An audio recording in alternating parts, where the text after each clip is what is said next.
Good Monday, everybody. Hi. Hope your Christmas was fantastic. I have a terrible case of empty nest syndrome right now as everyone got on a plane and left today all in one fell swoop. So if I collapse into a deep, sad, familyless depression, that's why. Hope your holidays were good. I'll recover. I'll be okay. But it was a lovely time had by all. Massive, gathering at the house. Lots to do. Lots to do. Hence the best of on Saturday on the radio show. I will be back regular next Saturday, even though it's regularly a holiday, isn't it? Is that the 31st? Is the 31st the Sunday? Oh God, it's hard to even keep track at this point. But I always feel like from Saturday after the radio show to Monday morning, I miss you guys, and I gotta say, it feels like forever. And this particular time, because it was the Friday show till then, was even doubly forever, because so much was going on. It was cuckoo for Cocoa Puffs. It was crazy pants. It was silliness. By the way, hi everybody. Yay! Yes, Saturday is New Year's Eve. That's right.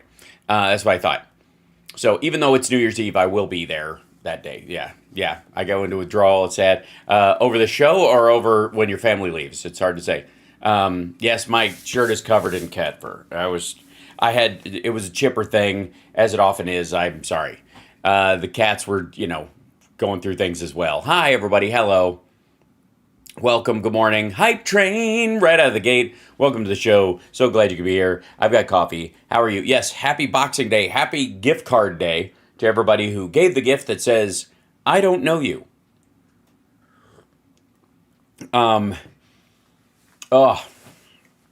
It's thanks, Ian. It's been a crazy year so far. Oh, hi in Adelaide, Australia. Dibidas. I'll figure out how to say it at some point. I don't know. I know, 45.8K. We're getting there. We're going towards 50K. It'll make it happen. Chip, he was very, well, I don't know that Chip was comforting me. He was basically aggravated he wasn't getting fed. I give cash to teens and young adults, let them get what they want. It's a smart move, I will say. 2023 is going to be pretty spectacular comparatively. And in general, yes, 50K by New Year's would be lovely. We'll see. But again, I want them all to be real people. So if you're a real person and you're watching right now and you haven't subscribed, please do. If you're pretending to be someone online and you have multiple fake accounts because you troll for a living, don't. You can keep watching and chatting. I don't mind the activity, but I don't need any fake subscriptions at all. Especially considering this morning, there were a bunch of things. I don't know if you guys saw this yesterday.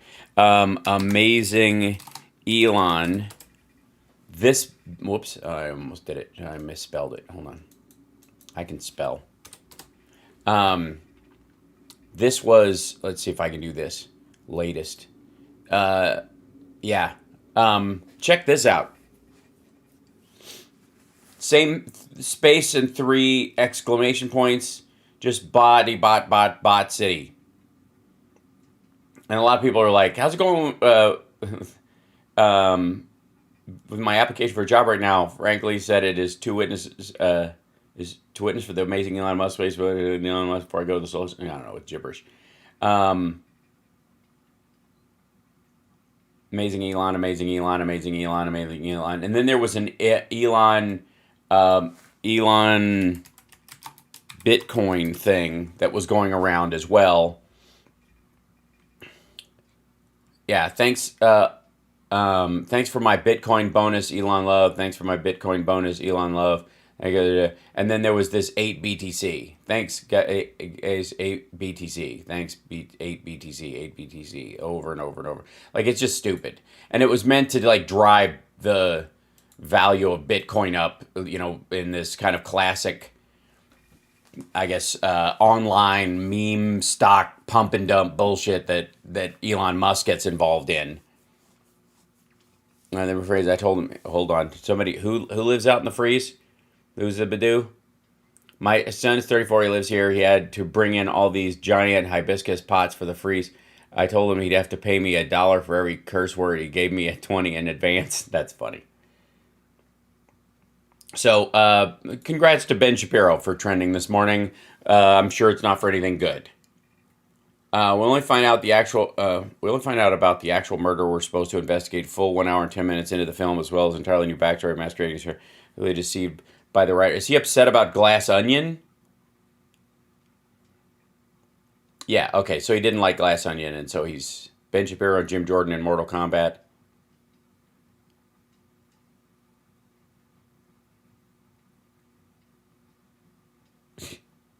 Um, Ben Shapiro is probably mad about Glass Onion because Ryan didn't ask him to come back for the sequel. Okay. I regret to inform you Glass Onion is actively bad. I will discuss I will discuss first the actual writing of the movie, followed by the politics of it. Both suck. Spoilers to follow. Oh God, get over yourself.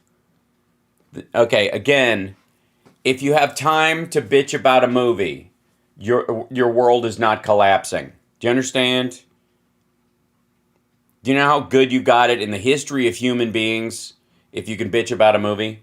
I haven't seen it yet, Drywit Geek. I'm looking forward to it, but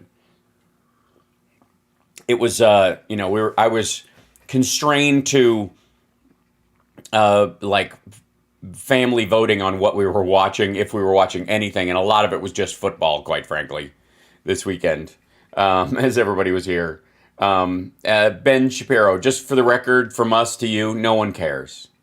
You're why this is very confusing to me. Like, why this guy thinks that anybody would care what a miserable bastard like him thinks about movies or music. I mean, it's probably why he's only in politics. You know what I mean? There's really nothing, like, nothing makes that dude's heart strum. Nothing makes that dude feel inspired. So, why would I give a shit what you think about stuff that makes no sense to me? He was talking about Glass Onion, the sequel to the sort of sequel to Knives Out. The new Agatha Christie's starring Daniel Craig as Agatha.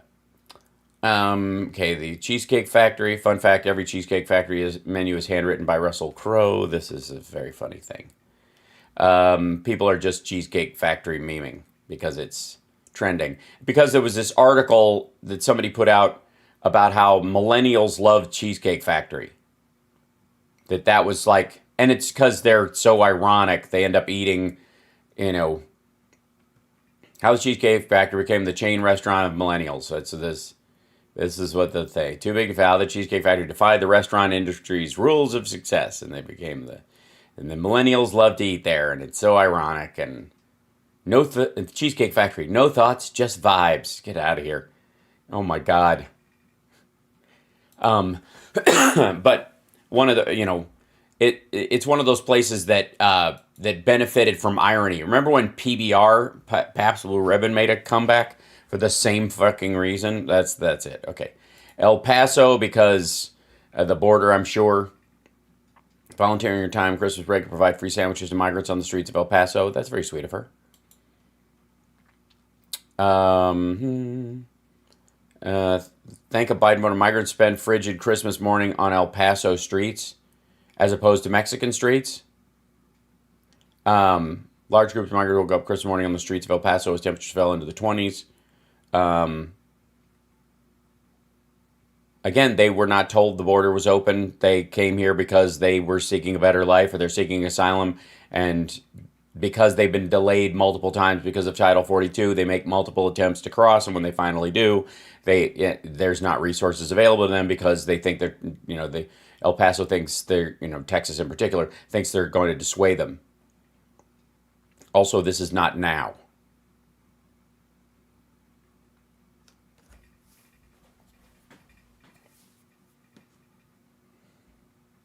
This morning, service members deployed to El Paso, Texas, constructed a triple strand concertina barrier near the border to secure the area from illegal crossings. Um,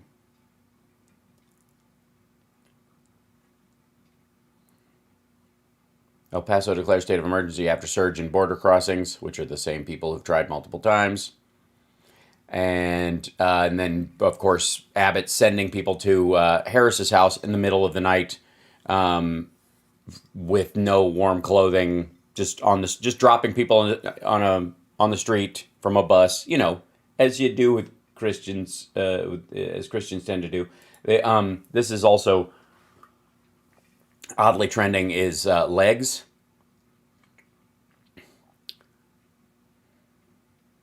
Paula Poundstone says, Diane, I worked graveyard at a IHOP in Orlando. I had to buy nylons. I bought legs, and I kept my money in the plastic egg.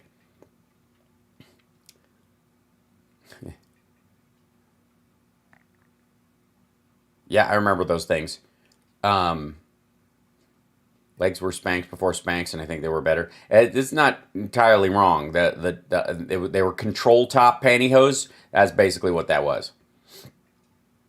Somebody's using the eggs from... They've had that ornament for a long time.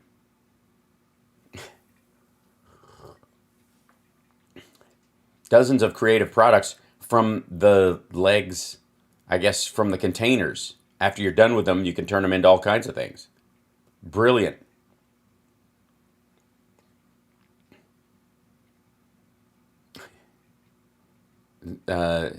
Susie from Home of the Free is saying, bring back pantyhose. Did you carry a pair of backup legs in the event of a run? Da-da-da-da. Yeah. People, there you go.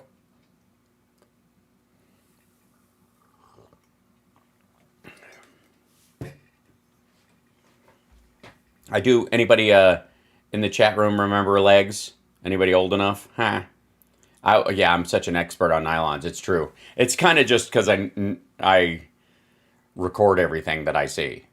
Be warned, chat room. Whether I'm aware of it or not, my brain sucks it all in and stores it for later, just in case I need it. Yep, hated them. Remember seeing the egg as a kid? Me too.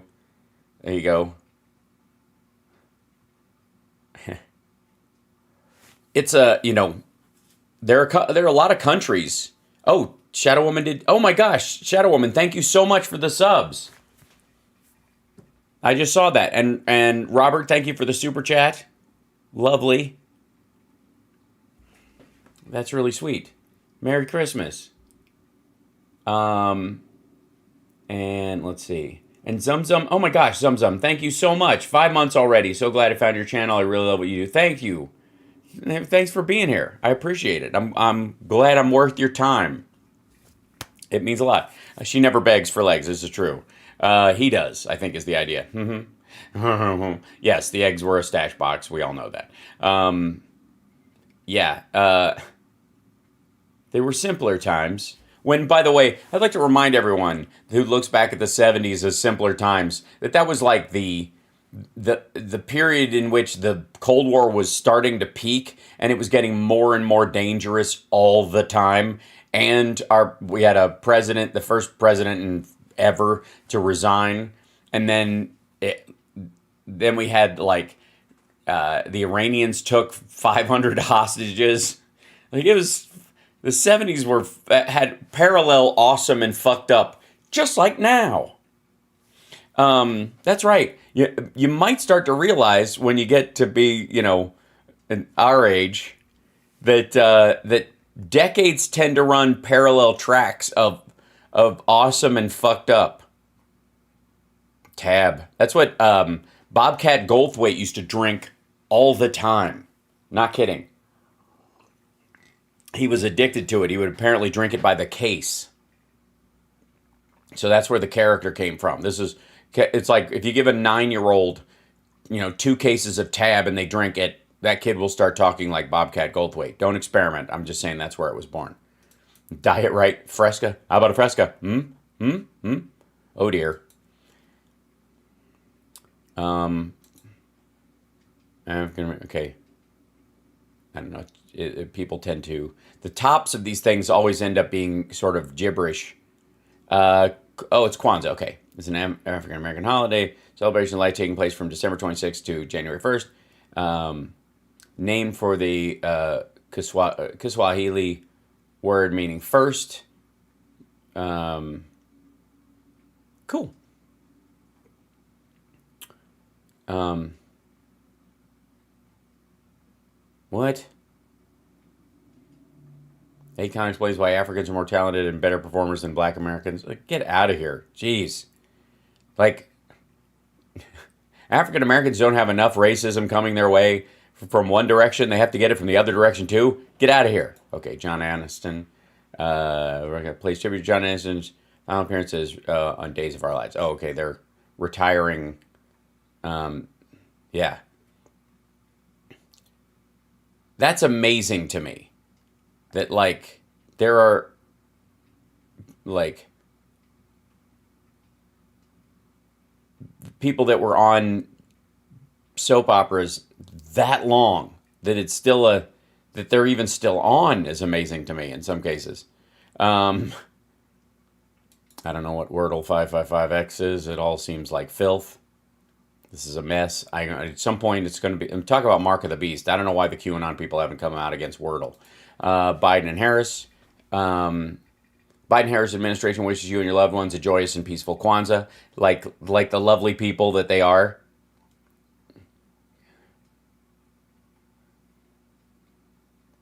Christmas is a time of hope. There we go. I mean, thank you for all you've been doing. There we go.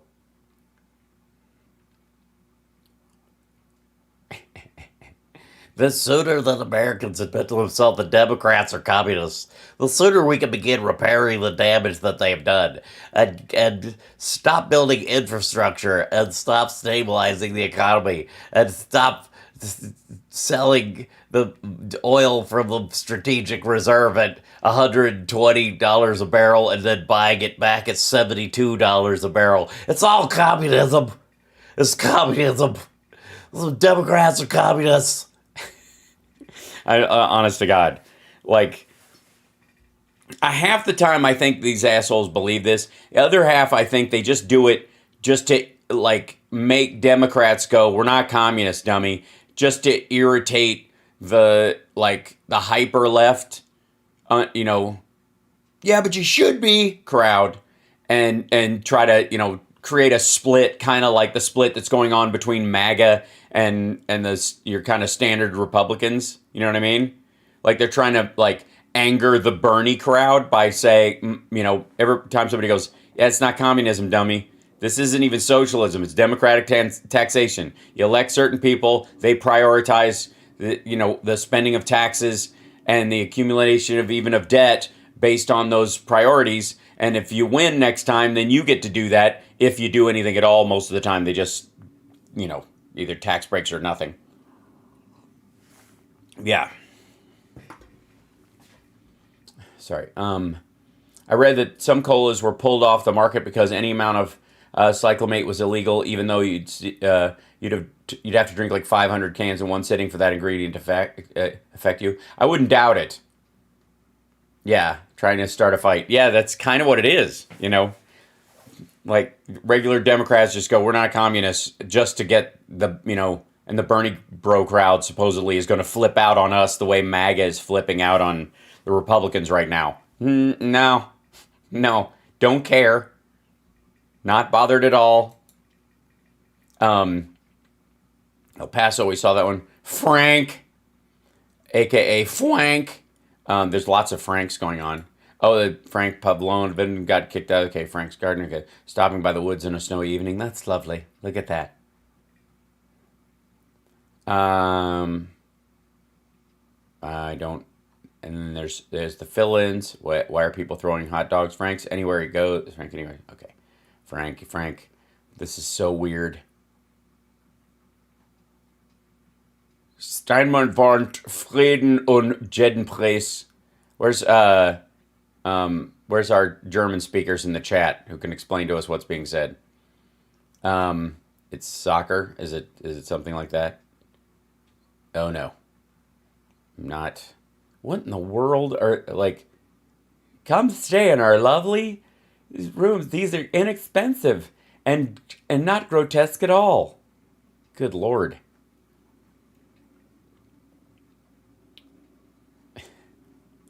Just I guess this is what passes for ads. Is this what's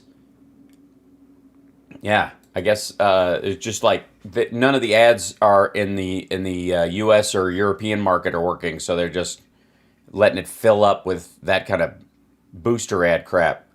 UN Security Council because everyone has to panic about something. Today, Ukraine will officially raise the issue of exclusion of the Russian Federation from the UN Security Council. That would be a good thing. I don't even. Here's the thing. I'm very confused as to why Russia and China are technically in the United Nations at all, since their stated political purpose is separation from the rest of the world, is segregation. They are national segregationists. Now you can say that there are, nationalists, and be it Christian nationalists to national socialists, I suppose, who are nationalists in the sense that they prioritize their country over another. And Trump made this argument that everybody should and everybody be better off if they did, and he has this kind of Ayn Randian dipshit view of how things work. That said, there's a difference between being a nationalist, which is just like your country is, primary in your concern base, to national segregationists, which is what China is designing itself to be and has been since she took over. It wasn't necessarily like that before, but it certainly is now. Same thing with Vladimir Putin. Like, Russia wasn't necessarily headed in this direction. It certainly is now. So as segregationist countries, the idea that they are involved in a united anything is a little silly. So, I'm with the Ukrainians on this. By the way, you're watching Hal Sparks Mornings Megawordlwide. We just look through the trends and see what's up and kind of have a conversation. And it's nice because I get to see you lovely folks. Hi. And no one contributes more to the national conversation than Kevin Sorbo. Good Lord. Yeah, his nonsense this morning it was super fun. It was nice to, have a little dunk. A lot of conservatives read Ayn Rand. That's true. But a lot of them, go through a phase of it. The problem with it, it's debatable what effect actually Ayn Rand ultimately has on Republicans, because you've got Rand Paul, people like that, who absolutely are pro Ayn Rand. But she believed that anyone with religious beliefs, especially Christians, because they believed in altruism, were mentally challenged. She used the R word for it, because that was the word of her time. And she was being awful. So any Republican that touts any of the teachings of Ayn Rand is also anti-Christian. She was an atheist, exactly.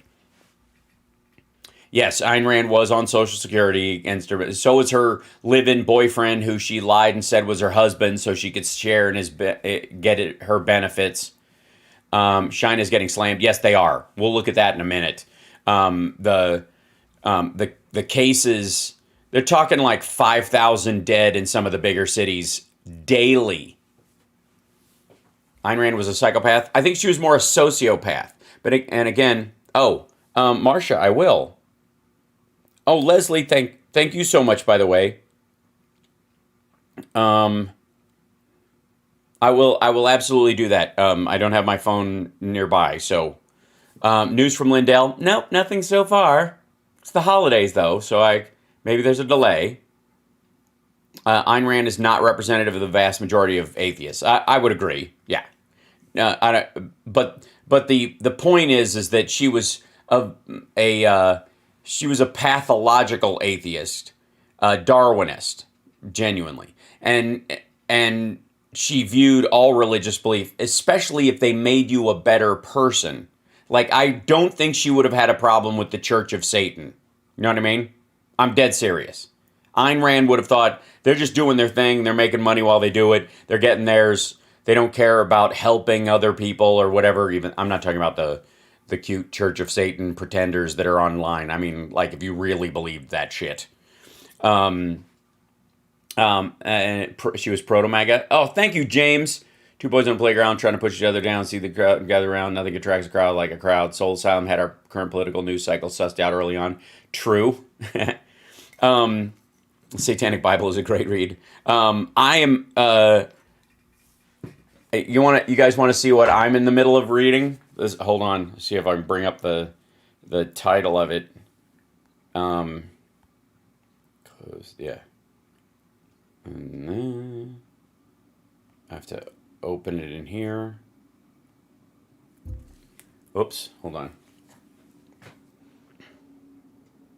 Bookmarks. Okay. Well, like, I'm going through. Hold on. This is the John Paul McIsaac book. So I'm going through and highlighting all the holes in his story. Not all of them, because I just have to do the whole book. You know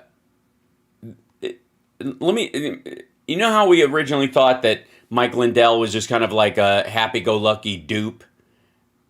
I had the same kind of feeling about John Paul McIsaac, the guy, the shop owner in Delaware. He's an asshole. Like, the way he just shits on customers in general, that it seems like everybody who comes into his shop, okay, I'll give you an example.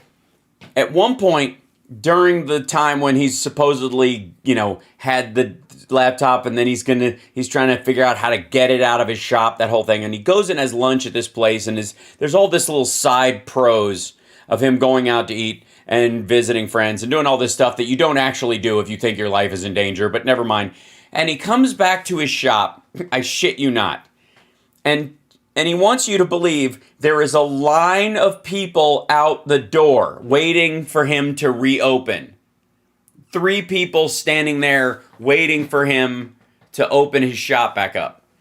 And he walks past them, and he goes up to the door, and he's unlocking the door. He goes back to the salt mine, like he works in a fucking salt mine. Like his life is that fucking difficult. First of all, piss off that there were 3 people standing outside waiting in line for you to reopen on any given Saturday at a podunk Mac repair place when there's a giant Apple store in town anyways. What are you talking? He's been working on that same 2011 Mac Pro the entire time we've seen him. It's the same fucking computer.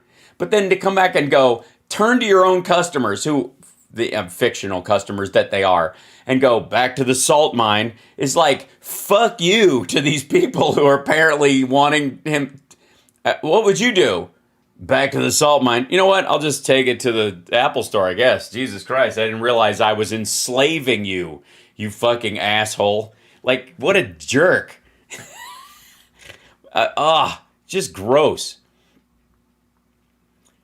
Innocent dupe or a friend of Rudy. I would argue that he is, at this point, it's hard to tell in the book because he's such a paranoid asshole about Joe Biden well before it becomes an issue at all. Like, it's super weird.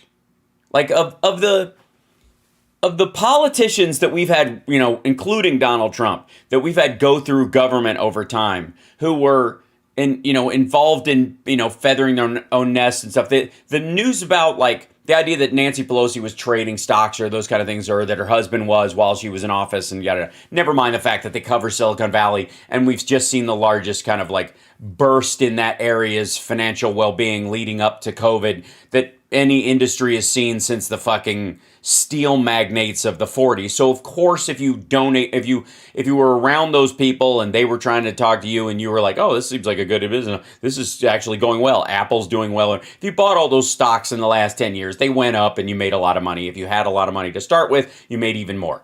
That's not weird at all. It's also true that they probably lost their shirt this year because tech stocks went down. So you don't even need to be an insider if that's your fucking district. The insider stuff happens when you're a Montana senator and somehow you are betting on chemical companies in North Carolina because you went on a fishing trip with Lindsey Graham. That's the sketchy part. But there are a lot of people who are like, oh, Nancy Pelosi, is making all this money. There are politicians who, Darrell Issa, to some degree, John Boehner, who went to work in the private weed industry after he left. That you're like, okay, or Paul Ryan, who set up these corporate tax breaks and then immediately left to go work in corporate America again and take advantage of them until they get knocked out. Then he can run for office again if he wants to, if those benefits are no longer there, right? So there's a ton of politicians, in the last, 4 or 5 decades that have had like sketchy financial dealings or were rich to start with and were manipulating politics because it was like a fucking hobby to them, like Darrell Issa. Biden was never one of those people.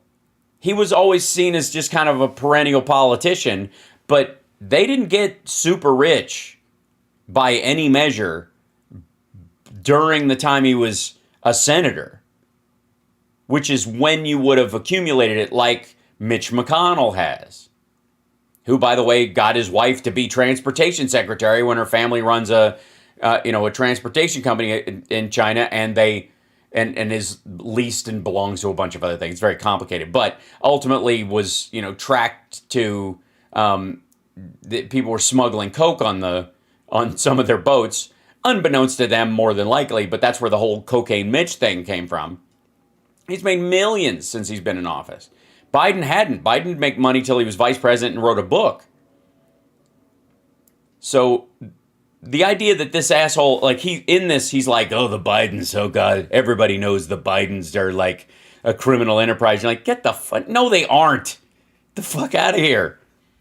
It's just silly. Like the whole thing is just, it's like, and it's conspiratorial from the fucking drop.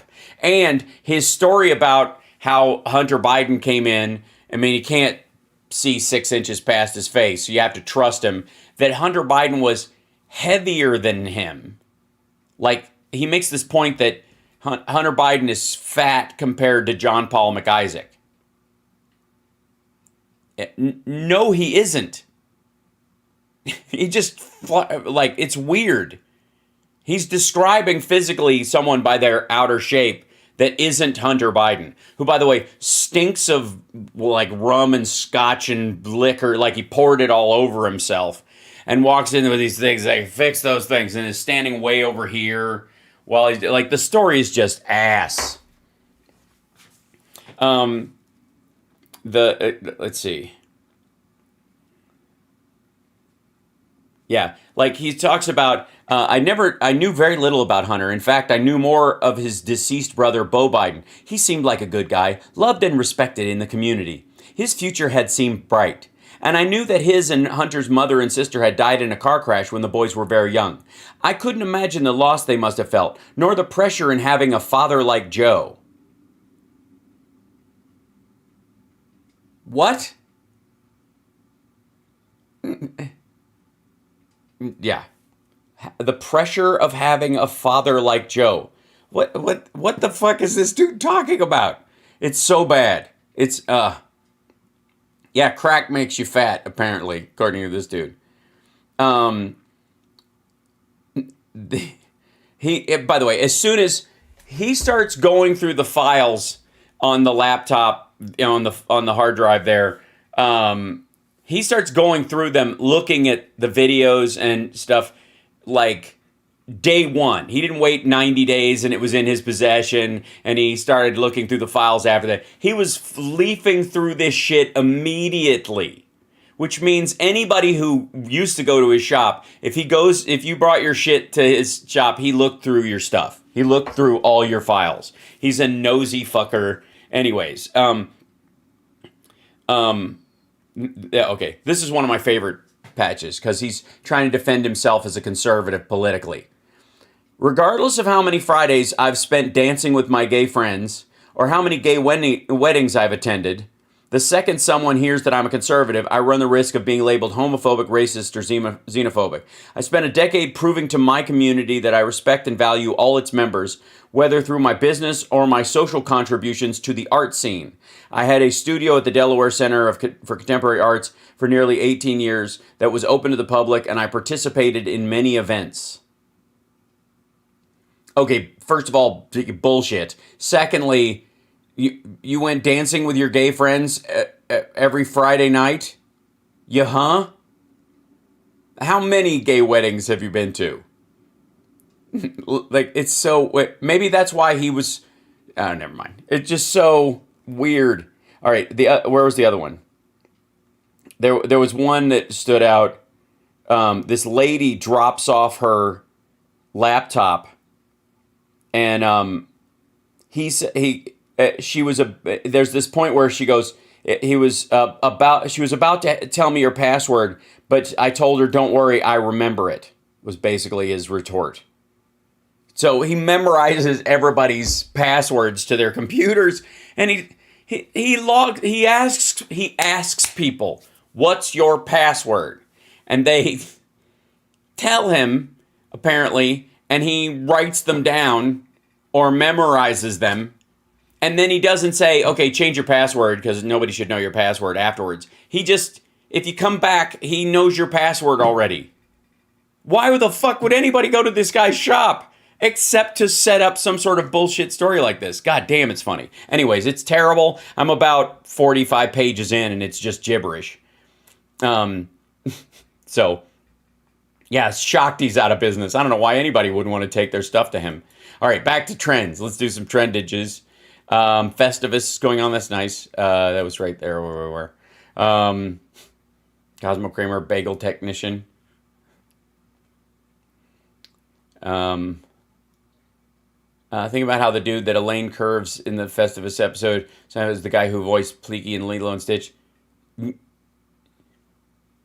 That's Kevin McDonald from The Kids in the Hall. Sarah, whoever you are. That's Kevin. It's Kevin McDonald. It's from The Kids in the Hall. Go watch The Kids in the Hall. Go watch all of it. My lord. When one giant drum kit isn't enough. I don't know why that. Okay, so Festivus for the rest of us. I have problems with you people. Let's rumble. Happy Festivus. Oh, okay. And then, of course, Jason Alexander's. Okay, I can't not say it. Happy Festivus. A festival for the rest of us. May your feats be strong and your grievances few. That's sweet. I have a lot of problems with you people, and now you're going to hear about it. It's such a Larry Craig holiday. I don't know. Hashtag World Juniors. Is this like Pee Wee hockey? Or this this is like junior hockey. Oh, by the way, so took my dad and the fam to a Silver Knights game, and they are now hockey fans. Of this late in life, I have turned my dad and my stepmom into hockey fans. Everybody had a great time. It was super fun. It takes a little getting used to, and oh, look at that tight toss. Oh my God, that was amazing. He rolls around the back, and tosses it backwards, and then pops it right in. Whoa.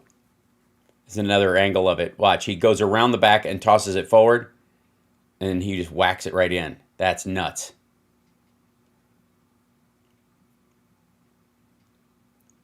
Oh my God, that's crazy, that shot. So anyways, we all had a great time. Anybody hockey fans? Do you have a team? Anybody like hockey, hate hockey? Let me know in the chat room. Hockey is very awesome live. It's a little weird on TV, but even still, you can enjoy it. Panthers, there you go. Obviously, from Chicago, I'm a Blackhawks fan, but it's nice to have the Golden Knights here and the Silver Knights. Bruins, there you go. The Pens, LA Kings, there you go. The Sharks, Flyers, yeah. Not a fan? All right. Well, we'll turn you into one. It's super fun. I'm one of those people who I can go to any sporting event and have a great time. If as you know, if I'm there with, especially with a super fan, if somebody who really loves a team, I just get totally into it. Just let myself get absorbed, and then as soon as I walk out of the stadium, I can kick it to the curb and like the next sporting event I see, and it's perfect. It's sports. There's a glass ceiling on how seriously I take it, and it has to stay below the anger line. It's always pleasure. It never passes the pleasure line where it stops being fun.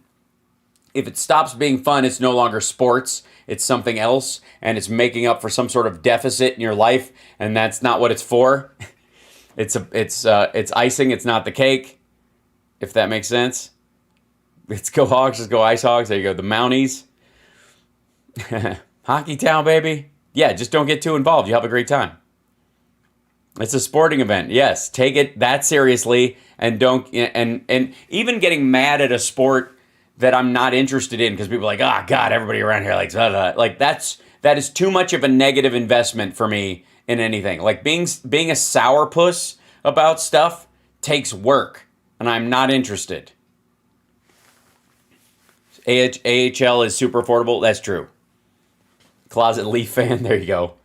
16 was Connor Bedard, the next hockey superstar. Yes, Connor Bedard. That was the kid who did that toss back. That was nuts. This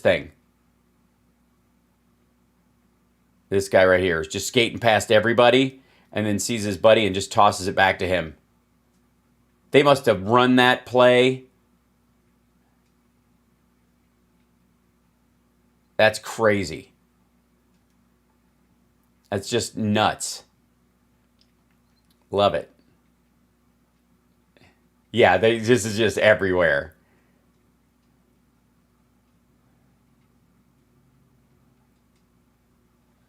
And he doesn't even care. He's one of those guys. Just steely-eyed, like never stop playing the whole time. Yeah.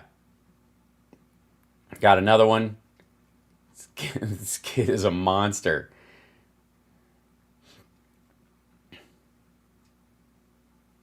There it goes. Boink. Oh, that's hilarious. Look at that kid. Just slapped it right out.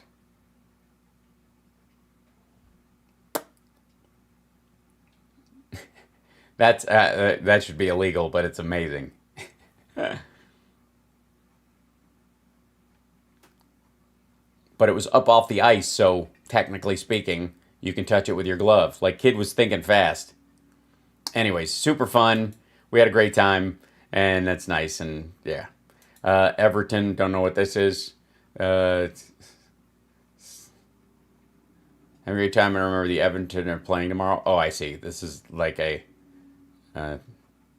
soccer reference. Some team they're all worried about. And The Exorcist is trending. Because it was released 49 years ago today, on December 26th. Yeah, that's true. Day after Christmas. What a dick move that was. There's good old Linda Blair. Reagan's spinning head.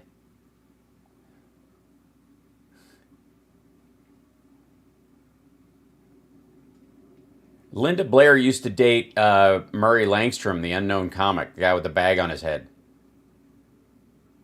You guys know that?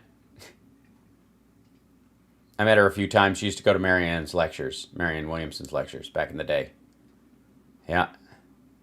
The Exorcist. It's a scary movie. It's good. It's not, it didn't quite, that's funny. That's an action figure and the head's on backwards. Oh, yeah, that's good. That's rock solid. They put it in the box that way. That's pretty hilarious. 3 movies were all set to open in New York City within 3 days of this date, 49 years ago. Magnum Force, The Sting, and then The Exorcist. Imagine coming out on Cinema 1 after the first screening. Oh, yeah. The Sting won a bunch of Oscars. But Magnum Force, interestingly enough, was a referential movie. The first Dirty Harry movies were about Miranda and having to read criminals their rights gave them, undue influence in the legal process, and there was a pushback about that. Magnum Force is about a group of cops that get sick of it and go further than Dirty Harry is willing to go, and just kill criminals. And so they decide, because he won't join them in this, because what he does is for the law, that they're going to kill him. So it's one of those things where they define what Dirty Harry's line is in his ethics with that movie. It's a good one. I like it. Hal Holbrook is in it. Doesn't work out well for him. Quick trial, right? I love your show. How intelligent. Thanks, Jeffrey. Appreciate it. The most powerful handgun in the world. That's not till Sudden Impact. And seeing as it can blow your head clean off. Yes, Tyne Daly was in it. Yes, and they make this point about like putting women on the street, whether or not it's safe, whether she's gonna draw her weapon when she needs, and and and this is, by the way, not the women of today who've had decades of that in the rearview mirror to reference on. This is relatively new at the time. And they make a point that he doesn't like it, but ultimately he learns from it, because that's the point of these stories.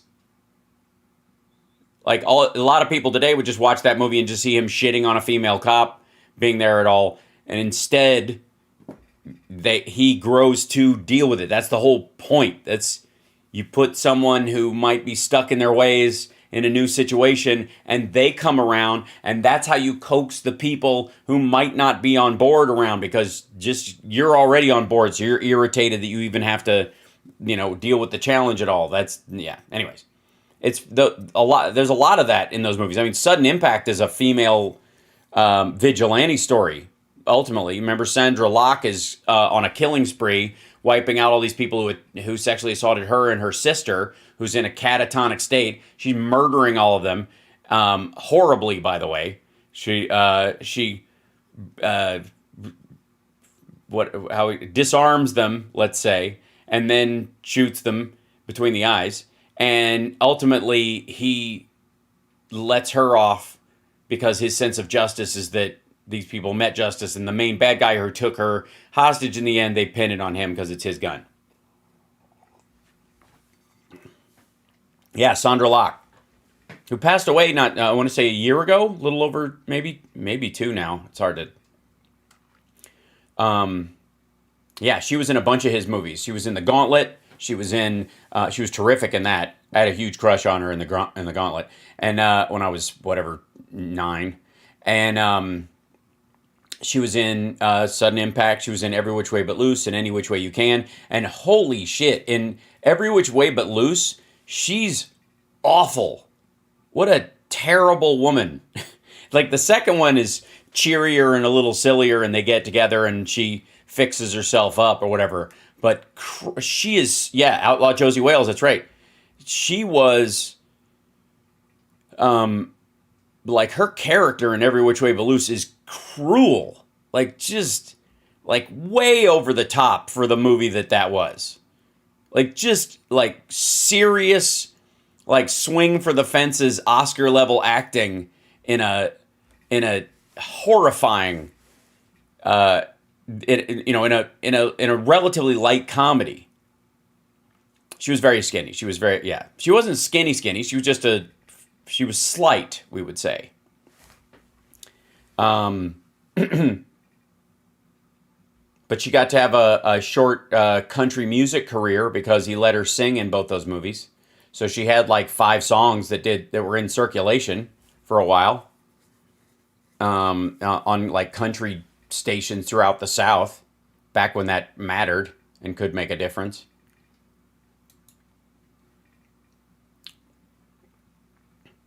Oh dear, Jim Baker, The Preacher. Why isn't the POTUS tweet a violation of our code? Especially, don't be afraid of COVID statement. Profit from you being scared. Mad liberals. What? Oh, why isn't this POTUS tweeting a violation Oh, why isn't this POTUS tweet a violation of our COVID-19 policy, especially the don't be afraid of COVID statement? I hope, not fear. All right, whatever. Just goofy. Who cares? In a surreal exchange, Jim Baker, at the time Twitter's deputy general counsel, that Jim Baker, I see. Not the preacher Jim Baker, but James Baker, asks why telling people not be afraid wasn't a violation of Twitter's misinformation policy. Yeah, I see where he's going. Does anyone here have top secret clearance? Baker says, I don't know how I forgot him. Okay, this is, yeah. Nobody cares. By the way, again, notice how everybody is like, Yoel Roth is telling the FBI to go away a couple of times. In this particular instance, he's the one who responds to James Baker and says that isn't it doesn't violate their terms of service. Don't be afraid of it is different than don't do anything, to be, cautious about it, because fear and caution aren't necessarily the same thing. So I can see why they, but these guys all wanted Yoel Roth strung up last week. And now as they go through the rest of this shit, he's like their tacit hero in all this.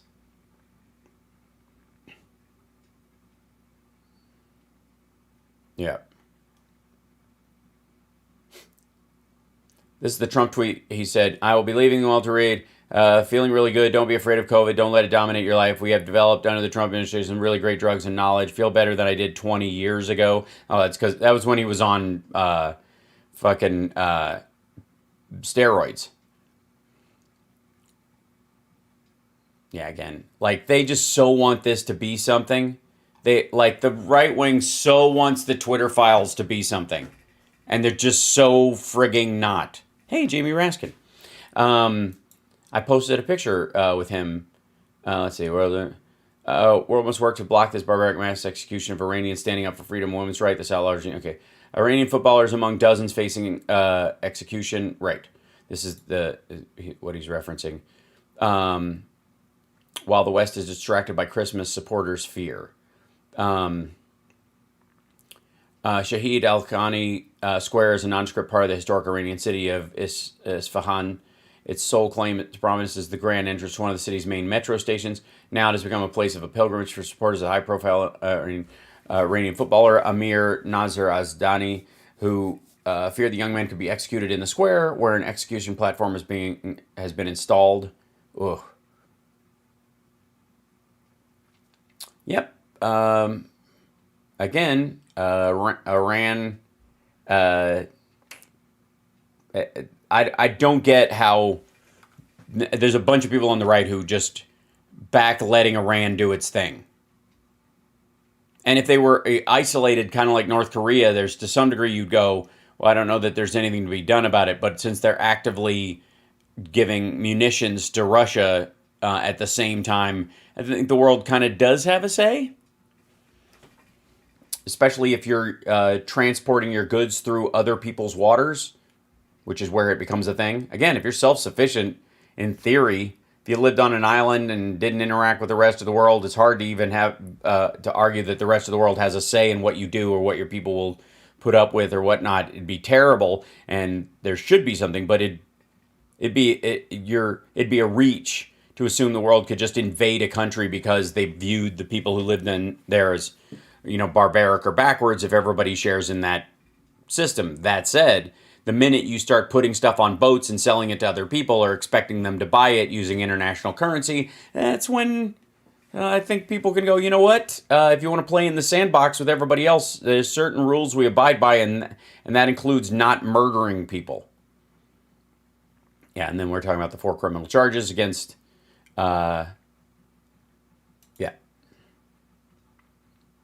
against Trump. Good times. Yeah, that's pretty... Oh, and Taiwan is trending.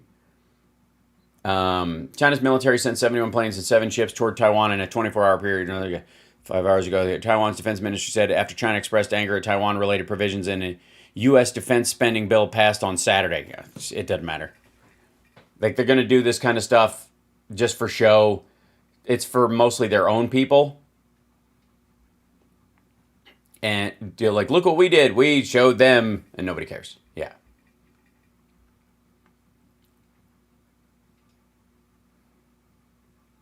Dozens of Chinese warplanes cross Taiwan median line. Yeah, again, they fly up across the corner of the country, and ooh, yes, everyone's shaking in their boots.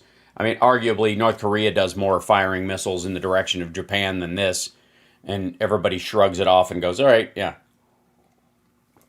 Let us know when you decide to do something real, and we'll explain to you why that's a bad idea." Um, Hello from Taiwan, a country with a per capita GDP less than half of California's that can run 200-mile-per-hour trains every 15 minutes. Yes, they do have a great high-speed rail. I mean, it's 2 lanes and that's all it does, but it's okay. And the terrain is more uniform and shorter, but whatever. Beijing is increasingly powerful, aggressive, and ideologically hostile. They wrote in a guest essay this year, it is no secret that Xi Jinping and the Chinese Communist Party elite seek to annex Taiwan. By the way, Taiwan was never under the CCP. I'd like to this reunification nonsense. It was never unified in that regard. Anyways, it was never under the Communist Party. Not ever. In the current formation of the government of China, it never, ever had control of Taiwan. It's where it's kind of different than Russia and Ukraine in that when Russia was the USSR, it did have control over Ukraine. That was never the case with Taiwan. I don't know why people don't bring that up more often. By the way, you're watching Hal Sparks Mornings, Megawordlwide. This is the morning show. We're just hanging out. We're doing this. Nice. How was your holiday? Did you get something good? I just realized my shirt is green and has been, and it's the feel part is see through. It's not creepy at all. There's a rapidly growing number of civil defense organizations in Taiwan. Yeah. Yeah. Always claims foreign wars will be quick, easy, and necessary, and they always end up being long, difficult, and senseless. The Libertarian Party. The U.S. shouldn't choose a side when it comes to Yemen versus Saudi Arabia, Israel versus Palestine, Ukraine versus Russia, or Taiwan versus China. Our liberty depends on focusing on our own affairs. Hi, you guys don't actually believe in governing, so fuck off. There is no libertarian governing philosophy. None. It does not exist. Doing nothing and like isolationism is that you'll find isolationist thought forms in Democrats and in Republicans and conservative and liberals across the board. Libertarians just don't want to do shit. Yeah, my mic is blocking it says I don't feel tardy. Libertarians are the biggest jerkweeds out there. Like, what a waste of time.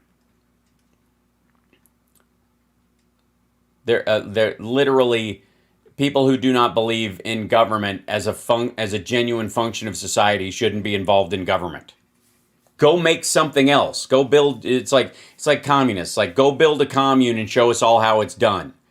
Now, granted, you end up with Jonestown every time one of these fuckers tries it. From libertarians to communists, anytime they try it on their own, they end up with Jonestown. Because human beings are gooey, messy, weird beings.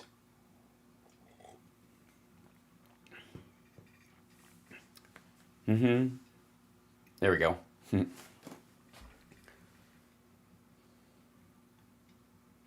New Zealand remains soft underbelly in countering China, but Wellington over the last year has surprisingly stood up to Beijing on human rights, Taiwan, South China Sea, and Oceania. Yeah, it's because everybody's moving out. Like I've said this before, like the era of Chinese production is over. And by the way, let me see if I can. By the way, hi, you're watching Hal Sparks Mornings Megawordlwide. Give a thumbs up, support the show, subscribe if you will. It really helps. Let's see, Brink right here. I was putting up some stuff like reminder of what the year was like. And here's me and Johnny Million and Philip. Isn't that lovely? At WCPT Studios in Chicago when we actually all got to get together there and we all got to go have Ukrainian food and it was fantastic. Yeah. Good stuff. And the other thing I was going to say is, yeah. So this is Elaine, the knight from the Silver Knights. She's their knight mascot. And she was lovely. Came by and visited us when we were sitting in our little box at the Silver Knights, which was great. And then this was pretty hilarious today. The Russians are now saying this, that Anglo-Saxons have been oppressing Indians for ever. They came from Russia. Ask the great anthropologist Dobzhetsky. Indians are Russians. They came from Russia. So American Indians are Russians. I'll tell you more. Yeah, there you go. Yeah, so you heard that right. So the Native Americans here that the Pilgrims and the British and everybody fought with, and they were Russians. Yeah, Geronimo, Cochise, Tecumseh, all of them Russians. I know what you're thinking. What a load of balloon juice. Yeah, and you'd be right. This is cuckoo for Cocoa Puffs. This is silliness. But this is what they got left. This is where the Russians are now. And then, let's see, there was a... Oh, yeah, so Smokey was yawning. And I made a little picture of him. He was being adorable. This I thought was great. You know, so Twitter has been sending these you might like because you liked other stuff. There's this that's popped up a lot in my timeline recently, which I don't necessarily have a problem with, but I wish you could just turn off the thing entirely because it gacks up your feed if you're trying to look through to the actual people you follow. But the amazing Elon thing that was running earlier, this dude, used that to carry it. This is his account, 121 million subscribers, 70% fake. This tool defines fake followers as accounts that are unreachable and will not see the account's tweets either because they are spam, bots, propaganda, etc., or because they no longer are active on Twitter. Accounts with a similar size following to Elon Musk have a median of 41% fake followers. This account has more fake followers than most. Take that as you will, but it's incredibly telling, especially with all those like amazing Elon exclamation point things. And then, of course, for those of you that are asking about Kevin Sorbs this morning, he goes, I hope the atheists got tons of gifts to evolve out of nothing under their tree today. Yeah, Zachy doesn't know what it means. Neither do I. This is what I guess. Is this what happens when stupid people try to be smartasses? Is that what it looks like? Anyways, my take was that he thinks this. He just wants you to know that Kevin Sorbo thinks that Christmas is a time to be the biggest asshole you can be because that's what Jesus would have wanted. Let's see. Was there one other? Cats, yes. Oh yeah, there he is. Here's Ash. This is the other foster kitten. He's the only one to make it to the top of the cat tree. He got up there, so we got. He's king of the mountain. He made it.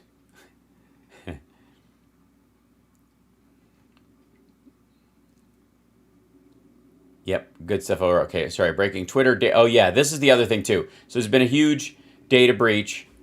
Data for 400 million Twitter users are for sale, according to Elon Gal, a co-founder of Israeli cybercrime intelligence company Hudson Rock. The data was probably obtained from an API vulnerability, contains emails and phone numbers.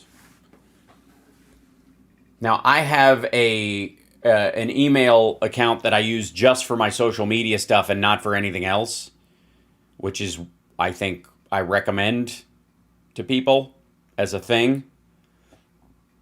Yeah. No, Ash is not going to be my next foster fail, Ninka. They're bonded together. Both of them are going to stay. They're going to stay together. They're going to go back. I think they might even go back to the lady that found them, but they've got to get fixed first, and so we're taking care of that. Yeah, so whoever did it posted this thing, and they went, here's some examples. They blocked out this, but here's Alexandra Ocasio-Cortez, her name on here, the AOC. There's the account. There's the phone number associated with it. SpaceX, Brian Krebs, Alex Morgan, CBS, Sexy Feline Machine, Donald Trump Jr. has an AOL address. Jesus, of course he does. Charlie Puth, Mark, Kevin O'Leary, Gene George, Department of the Interior. I mean, it's not going to mess with anything. Mark Cuban, there's his email address. Steve Wozniak, China Daily, Neil deGrasse Tyson, Cara Delevingne, Gerard Peake, yeah, Pierce Morgan. Yep, there it is. It's from November 24th. I don't know who was running Twitter at that point. I'm trying to data. Yeah, there it is. 5.4 million accounts were affected, not 4 million. Okay, there you go. Data for 4 currently rated helpful. Oh, I see. So, by the way, Twitter is putting a thing on that. 5.4 million accounts were affected, not 400 million, according to Firewall Times Twitter data breach timeline.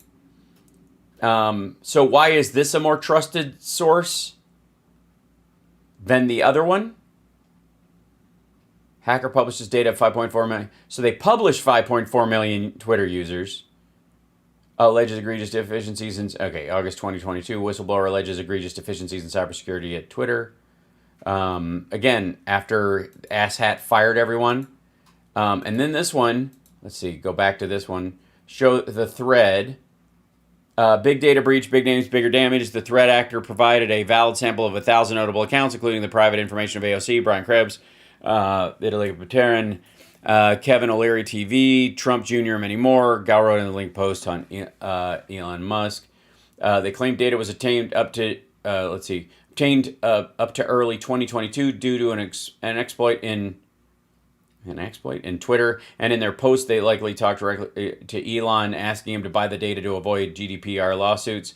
And an independent verification of the data appears to be legitimate. Follow for updates.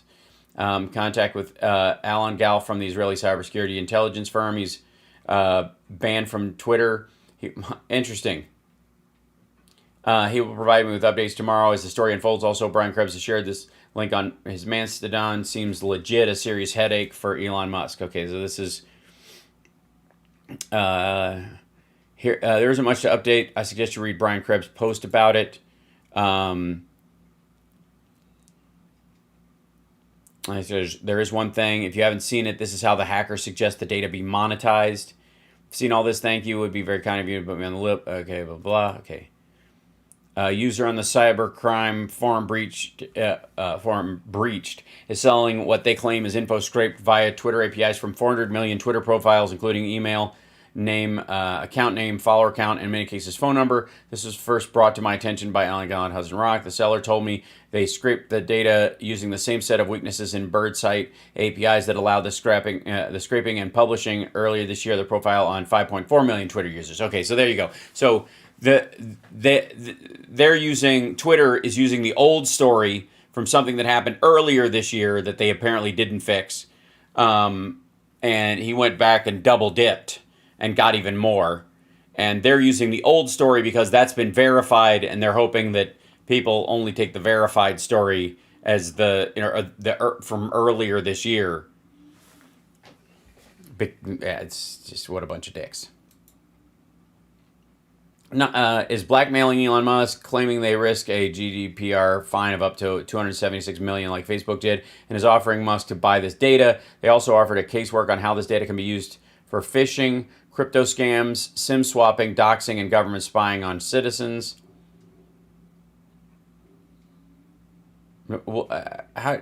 Government spying on citizens? What do you think this asshole's doing? And that dude didn't take an oath to protect their country. He just is doing it because he wants to do it. Musketeers are trying to discredit this, saying it's a year old. If so, how come the sample shows Pierce Morgan follower count is out 8 million, which is current, same as AOC, blah, blah, blah. I received a DM who says he got a notification of Twitter data exposure. Right. Update on the Twitter data leak. Hacker confirms Twitter data and is asking 200,000? Really? That's it? Checking a sample of 1,000 users and also scrape data from its own but accurate. Have contacted Amy Dumas, Weezer, will pursue William Shatner, who are affected. He will leak a couple of million users' data today. This is yesterday. Warning, please update your Twitter security and 2FA urgently. Hackers have already hacked many top accounts.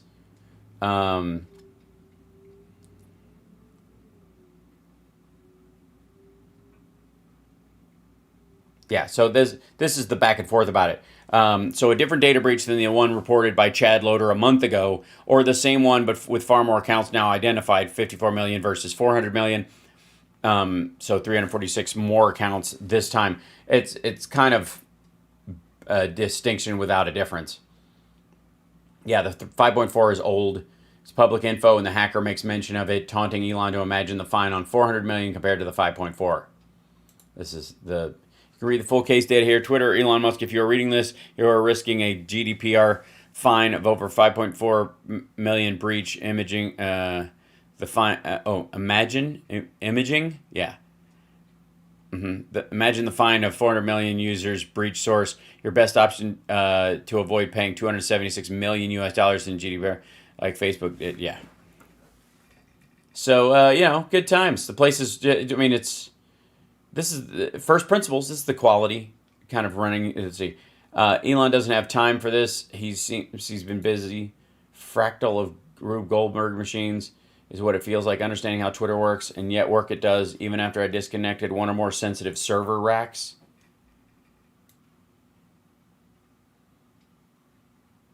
One of the more sensitive server racks. Jesus Christ. The dude thinks he's in the movie The Net with Sandra Bullock. Fucking hell. Like a well-oiled machine. That came with directions that said, do not add oil. It's my favorite Harry Anderson joke. I had read it for a minute, but lost interest. Yeah, it's kind of ugly and a mess. It reminds me of old bulletin boards. And it's like this kind of pissing contest. Vote up part of it is just silly. As if, reality is up for a vote all the time. That's probably where the root of a lot of our problems came from, was Reddit mentality.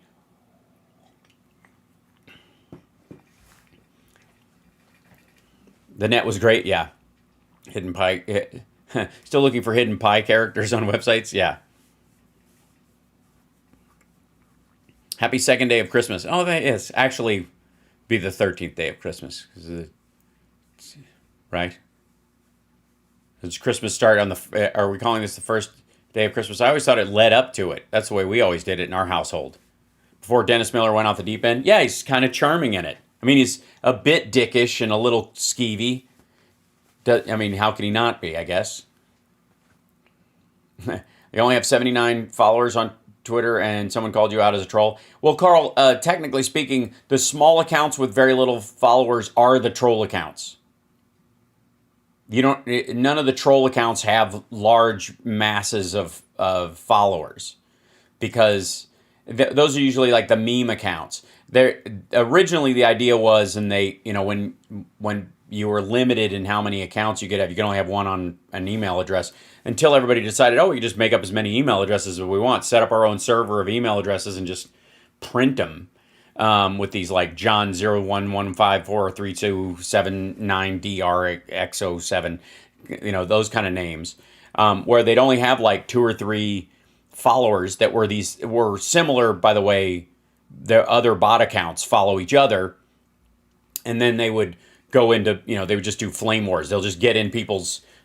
Basically, what they try to do is bait people into these like long drawn out angry conversations, and then seed in them this idea that the other side of the political argument hates you, or or you're evil, or blah blah blah, and then they use ratchet up trying to get you, like, egg you into saying something that, you know, out of context will seem violent or whatever, and then they share your tweet with another group and go, see, this is how they react to da da da.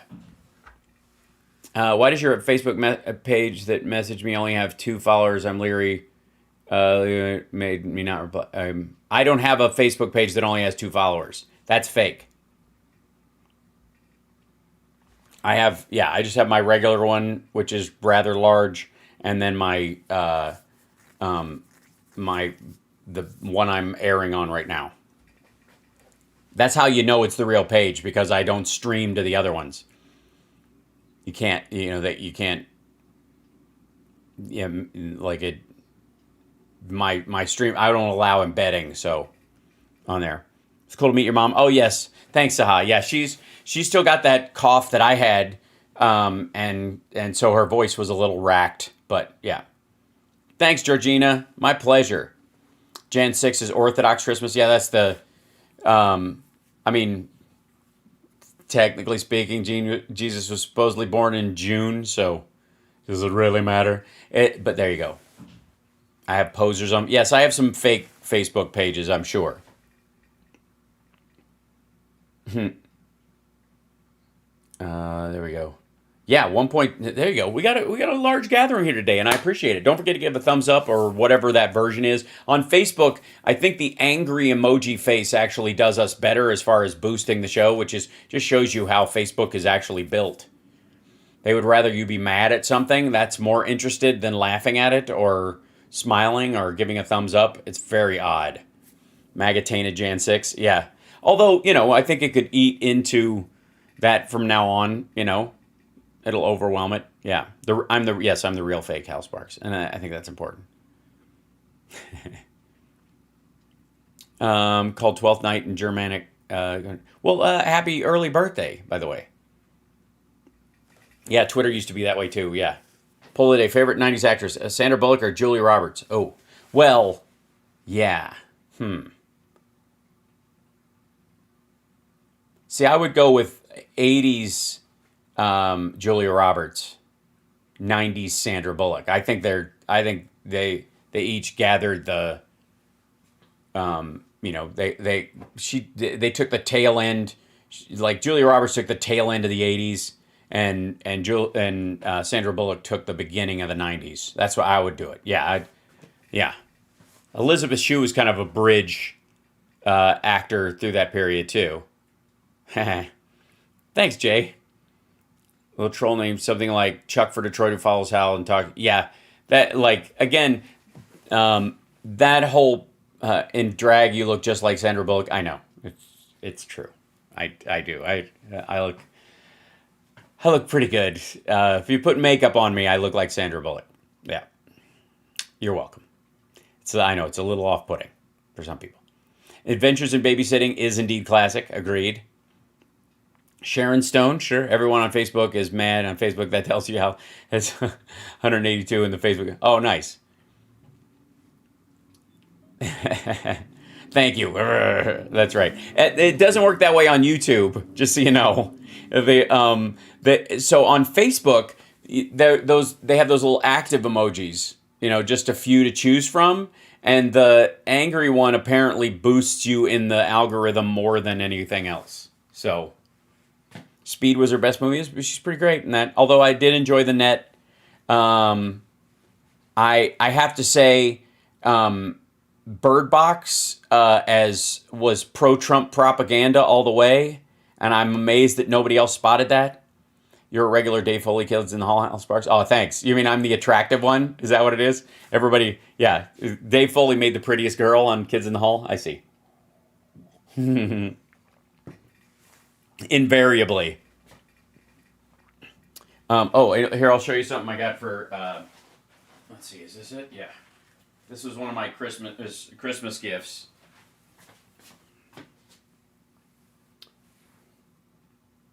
Anybody know what that's from? Anybody see who gets it first? I'd wanted it, and yeah. The Crow, well done, Kendo. That's right. Yeah, I have a hard time. I love The Crow. and I love Brandon Lee, and I just, but it's like I have a hard time like watching the movie because I love it so much, and yet he died making it, so it's just it every time I watch it, it gives with one hand and takes with the other. It's kind of yeah, it's terrific, and that he was supposed to have nice try, Kenneth. Um, yeah, Brandon was gonna marry Eliza, his fiance, right after the movie wrapped, and he died before they could get married. And and there's a scene where he's talking to Ernie Hudson in the in Ernie Hudson's apartment, and there's as he's leaving, Ernie Hudson says, "Sorry about what happened to you and your girl," and he just says, "Yeah," and leaves. And knowing what actually happens in that, and the backstory of what actually occurred, it makes it one of the most heart wrenching moments in cinema. Crow soundtrack was pivotal to you, like the pump of the volume. Templeton, I agree. It's got the only Cure song I genuinely like the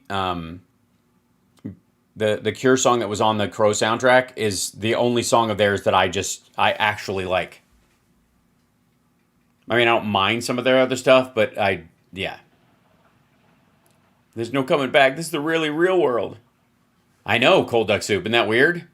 Yeah, Stone Temple Pilots, true. Yep. Brandon died the same age as his father. Yeah, that's why people believe it was the triad cutting off the family line, because you don't do that. Yeah. Yes, Burn was the name of the song, Stereophonics Mom. Yeah.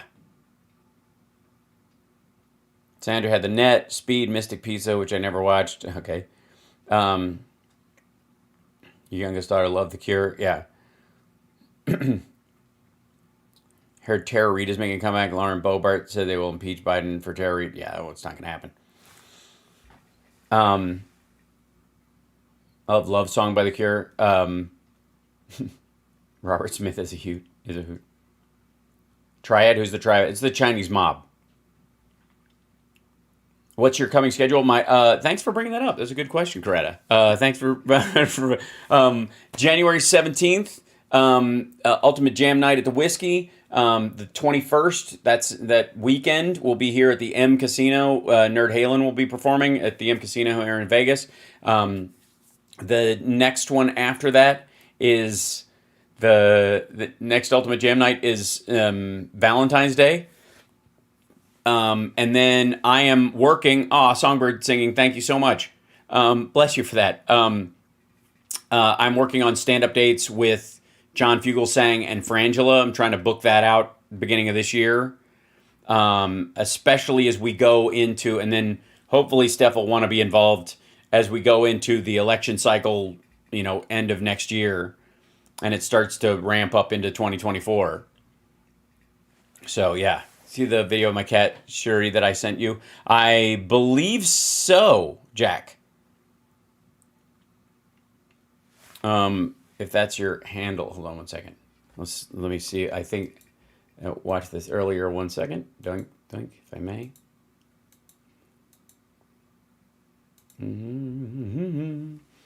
Let's see. Okay. Hold on. And Jeff Ninecow, thank you so much for boosting the show. Always fantastic. Appreciate it. And why is this page loading slowly? I don't know. I'm looking at something right now.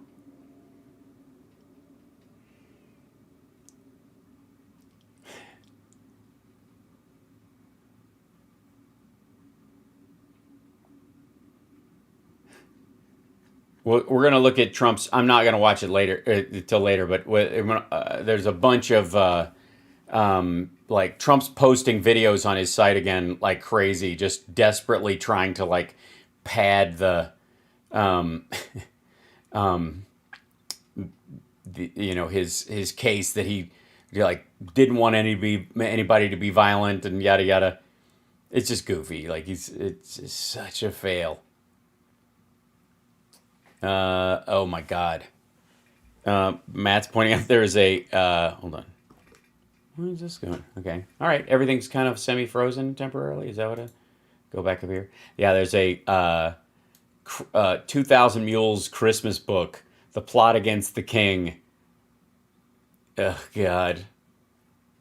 Just so gross. One more step and his circuits will fuse. Oh, right. Yeah. He gave alternate facts.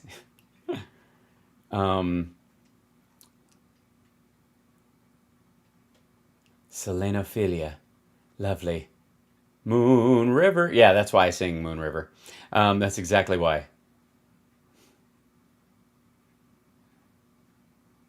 Where are we? Think. Check out my... Oh, no. A Trump cookie. That's terrible. Stardust and Panther. Lovely cats. Oh, yeah. Here we go, Jack. There you go. Yes. Hold on. Sherry! You're in the background there, Phil. We can see you up here. I'm hiding you. But, yeah, there you go. Okay, and then back to here. We'll go back to our trends. Thank you very much for all the for cat photos, answering the, obviously, my cat photos from earlier. Okay, now I want to show you, and we can move on from some stuff, if I may, because Twitter's such a friggin' like weird environment these days that trending wise. Well, here you go. Let me show you. Let me show you a couple of things. One, this is Trump's own Telegram. So everything he posts on Truth Social, he also posts on here. Now I think he's got some sort of like contract with the SPAC that funds Truth Social, where he can only post there primarily, or he has to post there first. Well, there's very little difference between the two of them. As a matter of fact, I think they go out at exactly the same time. It's a little bit ridiculous. And then it's always asking you to follow, all these people that, And hold on one second. I got to put in my headphones. I think this is the one where he's like, I told them, don't be violent. Hold on. For 2 years, as inflation skyrocketed, okay, crime hold soared. on one second. I've got to put these in my headphones are being weird these days. Again, like I said, Mink, hold on.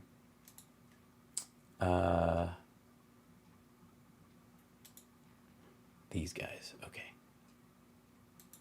The border was erased. Afghanistan was a disaster, and Joe Biden destroyed our country. He's falling apart. This is fucking terrible. The American people have been besieged with lies from the partisan witch hunt known as the Unselect Committee on January 6th. Only known as that by him and people who quote him. The committee cut the part of my speech out where I encouraged protesters to make their voices heard peacefully and patriotically, but nobody ever says that. Well, no, because you said walk down there peacefully and patriotically, but when you get down there, you're going to have to be strong and fight, or you won't have a country left. That's people, yeah. Anyways, well, I don't want to look at this whole thing until later on. That's not what the morning show is about, so we'll look at this later. But he posts these things here too, and they're all on his Rumble page. They're all, yeah. And the other thing that he doesn't realize is that anything you post on Telegram, you can download. See that? Dude's an idiot. I don't think some of the Marjorie Taylor Greene will post YouTube videos of her own on here, and you can link to them on your Telegram page like you can anything else, and you can't download those. But any video you post on Telegram, you can download. Anybody can download. They can keep it. It's and he's flipping out too. Look at this. It's so great. Cheating on the 2020, completely illegally changing its result. This was only one of the many forms of cheating, but frankly, it was a butte. The FBI has no excuse. They were caught cold. Yeah, I honestly, the idea is that he thinks it was cheating because his stupid October surprise took a shit. So, um, here's a Ukrainian dad with his kid and the dog, and coming home. I got to be careful which stuff I show on here. Don't let it load. There we go. There's a bunch of these accounts that I end up following. But here we go. So this is Laura Loomer. Um,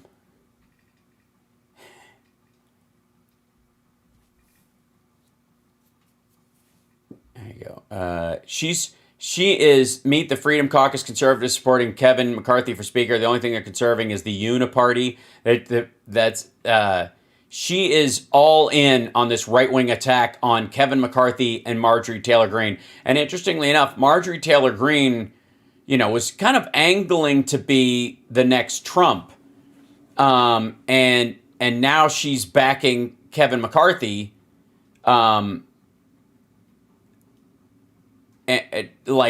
She's just all in on this stuff. And by the way, this is the idea. Like she's got, she forwards. Yeah, let's give you an example. Look at Laura Loomer's,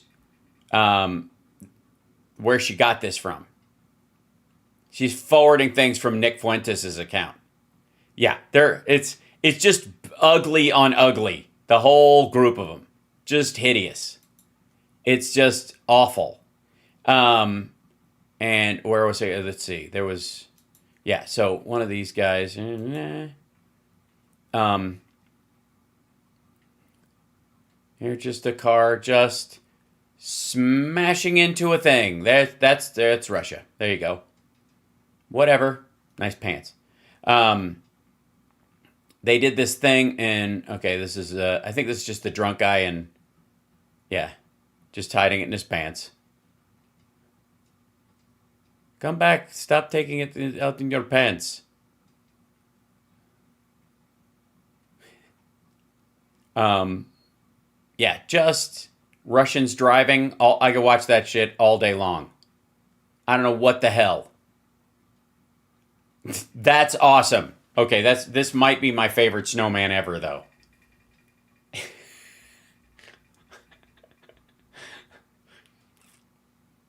Oh, and there was another giant fire in Russia as well. Even Santa's drunk. It's just sad.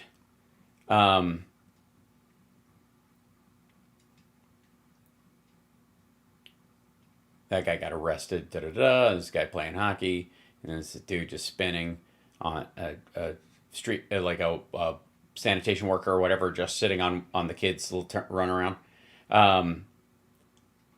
Oh, this is this other car that smashes into a store. This. I think this is just like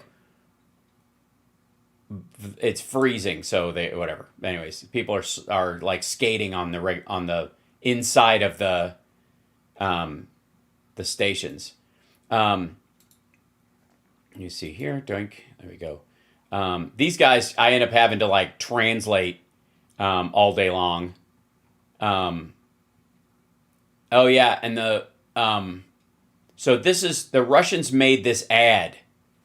RT made this ad of what it's like for Christmas in Europe right now. So this little girl gets a hamster, and then the lights go out, and then the dad brings the hamster cage out and spends all day making a little generator and hooks up this thing, and then the hamster they put the hamster on the hamster wheel, and they can have Christmas lights because of her pet hamster, and they're all freezing. And look what I did here, and that's the price of supporting Ukraine.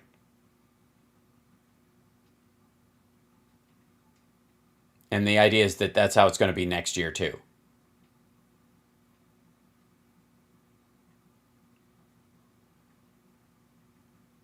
They're eating cold soup in a frozen place with cardboard on the. Oh, they have to eat the hamster, right?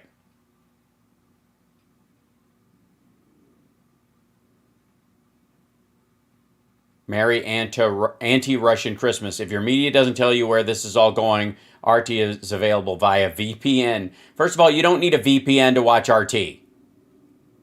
That's also bullshit. It's just a site, just a website. You can look at it all you want. It's in English and in Russian.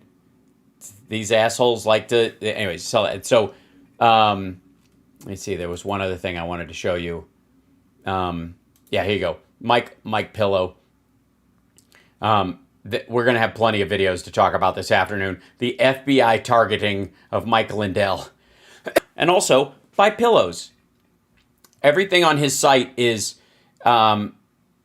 like an ad, some bullshit, some bullshit, some bullshit, some bullshit, some bullshit, some bullshit, and an ad, some bullshit, some bullshit, an ad. Like that's basically welcome to the Steve Bannon show. Welcome to any of those programs like that he supports, RAV, any of the networks that he supports. That's basically what it is. Same stuff.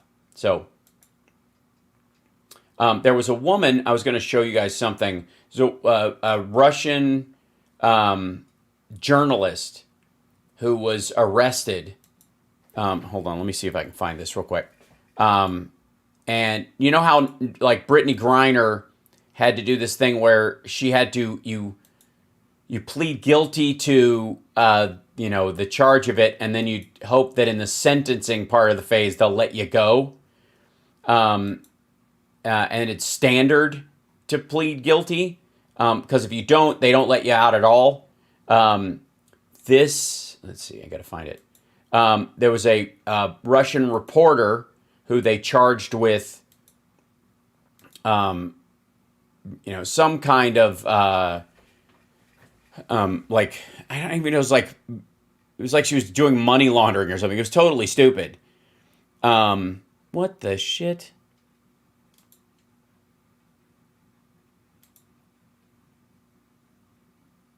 What in the living hell? Hold on. Check this out.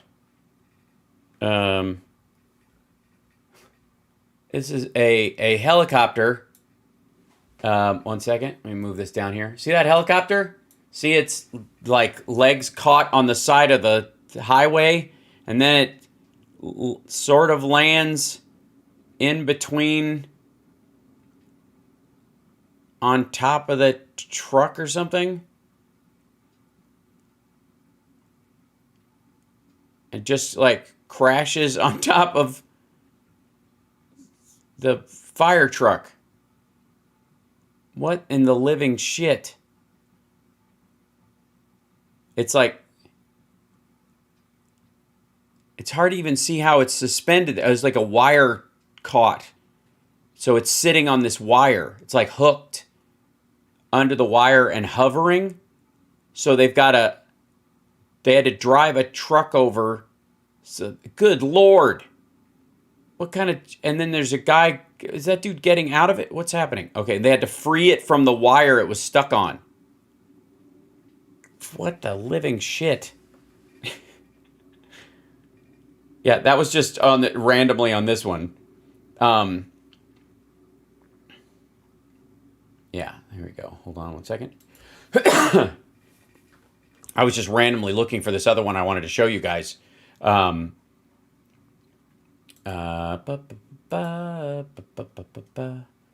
so much stuff going on that sometimes it gets bumped back. Okay.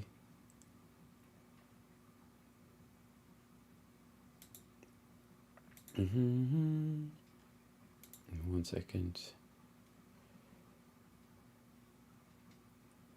I'll find it. Anyways, if I can, I'll show it to you later on this afternoon, the afternoon show. I will be having a regular afternoon show. But there was a... Where are we?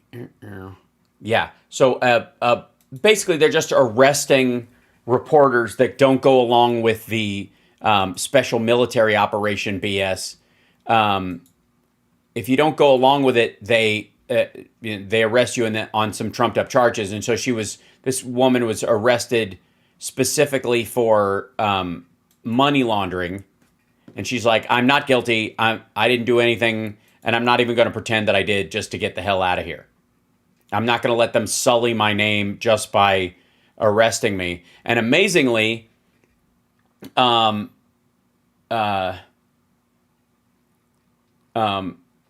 like that's new. That's people saying that and standing up that way and just going, I'll just go to jail because I think my sentence will be over. The Captain Tennille song parodied by Big Daddy. Yeah, it's not original Roy Batty. That's true. The hamster commercial. Yeah.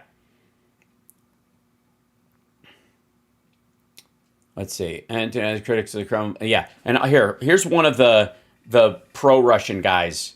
All killed saboteurs are from Kerensky's brigade, so all the dead, the most ideological, some violent. There is a mixture of radical nationalism with anti-Semitism and their own version of Christianity, all combat experience. Korvets was in Shahersky Pass and St. Mary of Korchinski. I can imagine such a fuck up in the destruction of an entire group as a betrayal. Surrendered their own, not in the level of leadership. This is just, they're telling some story about some other Russians that killed each other. The Hudson Institute has written a political memo suggesting that the end of the conflict in Ukraine and the defeat of Russia will most likely mean the collapse of Russia in its current state. Based on this, the authors offer the world to prepare for a new reality. After the dissolution, be realistic about Russia's democratic and free market prospects, contain any spillover from internal Russian fighting, account for Russia's stockpile of weapons of mass destruction, spread stability on Europe periphery by expanding Euro-Atlantic integration and deepening bilateral relationships, maintain superior military strength in Europe, when possible hold those in Russia accountable for atrocities committed in Ukraine. Yeah, this seems pretty there. Planning assumptions. Russia will further fragment. Certain Russian regions will have a significant population of unemployed combat veterans. China and Turkey will try to fill the power vacuum across Eurasia. Private armed groups will proliferate. Putin's replacement will not be Thomas Jefferson. Russia will be back. They'll just regroup and have another, post-90s in another 15 years. No one can offer concrete recommendations for policymakers regarding a post-Putin Russia. However, they should. This is like Philip and I talk about this a lot, that how we weren't prepared for the collapse of the Soviet Union in the early 90s. And now they're trying to just get a grip on what it might be. And so they're posting this. And this is, again, a pro-Russian channel. What should the U.S. do to coordinate an international response to the calls for independence and self-determination that will likely emerge across Russia? How can the U.S. and its partners keep internal armed conflict from spreading after the dissolution of the Russian Federation? How can the U.S. and its partners coordinate an international response to safeguard Russia's WMD stockpiles? That'll be the primary thing. You're going to see a lot of paratrooper teams and stuff like that from the UN, NATO forces, and all kinds of stuff dropping in and basically just disarming nukes everywhere. Should NATO and the EU take advantage of Moscow's weakness and push for a big bang enlargement of remaining candidate and aspirant countries? That'll happen on their own. They won't have to do that. How can the U.S. and its partners coordinate economic and reconstruction assistance for regions under Russian occupation that will be liberated, namely like Georgia and parts of Chechnya, which will be the difficult one? What does the U.S. need to do to coordinate an international regional response to resolving existing border disputes between the Russian Federation and some of its neighbors?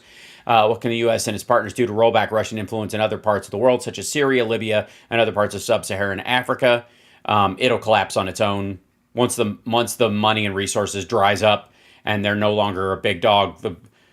The hard part will be in the sides, in the Civil War sides that Russia has taken a side in. The dangerous part really is that once Russia collapses, the support for one side, which was, kind of maybe balanced out, will collapse as well. And the other side in the Civil War will see this as their opportunity to move in. And the chances of waves of atrocity in those areas would be very high. That would be the biggest concern, I think.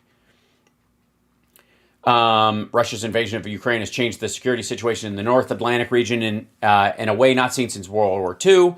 The Eurasian landmass will not fully feel the consequences of Russia's invasion, especially if Ukraine is victorious for years. The success of Ukraine on the battlefield against Russia could offer a once-in-a-lifetime opportunity to put Russia back inside its geopolitical box for a generation. This would create a new geopolitical reality not seen in a generation. If Moscow's behavior on the world stage since 1991 has shown anything, it is that Russia is unlikely to become a responsible global actor in the foreseeable future. Instead of focusing on the unachievable, American decision-makers should pursue pragmatic and realistic policies that advance the national interests of the U.S.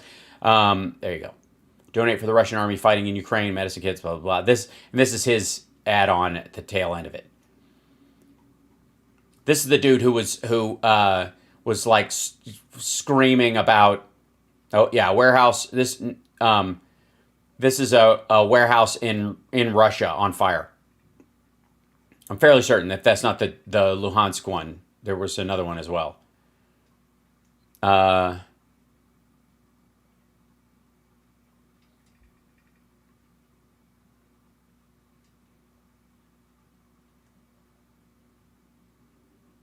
Good Lord. All right. Anyways, so that's one of those dudes.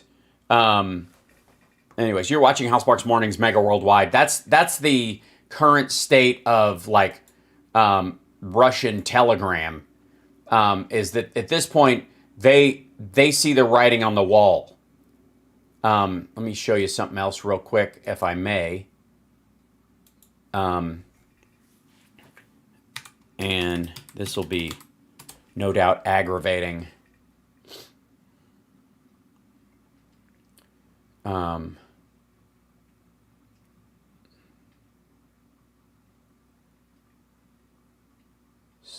you go.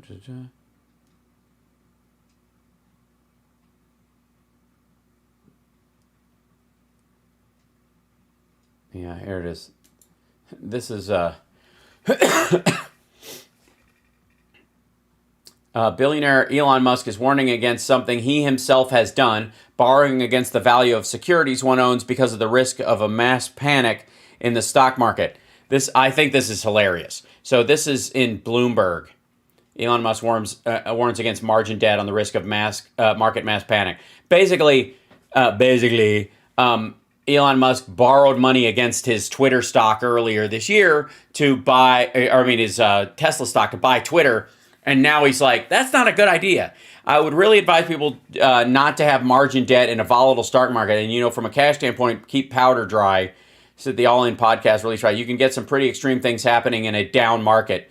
Really? Really, dude? Why don't you just tell us that crypto's a mistake while you're at it? When there are macroeconomic risks, it is generally wise to avoid using margin loans on any company, as stocks may move in ways that are decoupled from their long-term potential. No shit, dummy. This is exactly how he bought Twitter. I guess he learned the hard way, and it's nice that people know he made mistakes. Mistakes? I've made a few. All right. Now, China is supposedly scrapping inbound quarantine and dismantling of COVID-0. That's one of the stories. Because nobody is flying there. Because cases are off the fucking charts. Here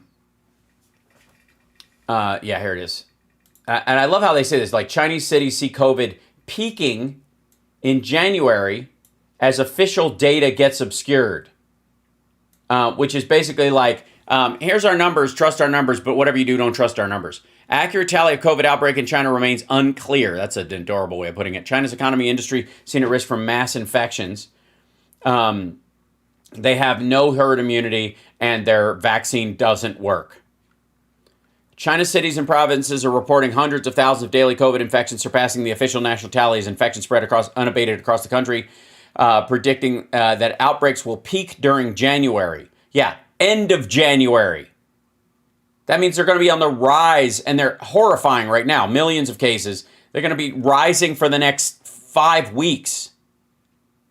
China's National Health Commission, China's top health regulator, said on Sunday it will stop publishing daily COVID surveillance data, which is seen as widely underestimating the illness's explosive spread following Beijing's abrupt pivot from the COVID-0 policy earlier this month. True tally of the outbreak in the nation of 1.4 billion isn't known, making it hard to assess the toll it will take on the economy after sweeping through Beijing, causing widespread infections and overwhelming hospitals. The Omicron variants are spreading across the country, setting off massive outbreaks in major urban centers in the south. The urban areas aren't the problem. It's the poor areas. That's where they're going to get most of the dead. And quite frankly, the fear is that the Chinese government doesn't really care. That these are that poor, old, infirm people are an anchor on the economic system anyways. There's a big complaint that there aren't enough young people to pay for the people who are entering retirement because China's aging so fast. One of the ways you solve that is just let your old people die. It's terrible, but it's not out of the question at all. Central Chinese city of Zhengzhou, popularly known as the iPhone City because of its major manufacturing base for Apple Incorporated, predicts a mid-January peak. Nearby Shandong and Hebei provinces also anticipate a surge around the same time. Countries have seen daily infections of almost 37 million cases in a single day last week. The National Health Commission estimated, according to minutes from an internal meeting confirmed by people involved in the discussions, if accurate, the figure would eclipse the previous daily global record of 4 million. Yeah, kinda. Eclipse it? It would burn the sun out. Eclipse. World's largest COVID outbreak. This is January of 2022. That was the biggest spike when everything started to open back up worldwide.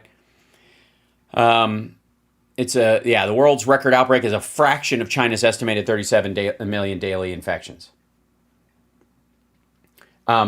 Crematoriums are working nonstop there. They were already burying people. They've always been lying about their numbers. They probably lost somewhere in the order of 17 million people already. Officials' figures from the Center for Disease Control and Prevention show 701 severe COVID-19 cases as of Sunday, an increase from 90 from the day earlier. According to data released on Monday, the CDC, which continues to release infection numbers on its website, said there were 2,637 local confirmed cases for Sunday and no new deaths. Beyond China's megacities, the virus is making its way towards smaller cities and rural areas. It's going to have the same effect that it had in the United States, which is that red states were late to the game and blew it off or didn't have the resources or didn't care to, and that's where it took its biggest toll. That's why more people died when, during quote unquote the Biden administration during 2021 than in 2020, because that's when it spread to the red districts where people were not getting vaccinated. The cities were locking down and fighting it. The red states were not. Eastern province of Jiangxi is experiencing a peak in COVID infections from early January, as does the southern metropolis of Guangzhou.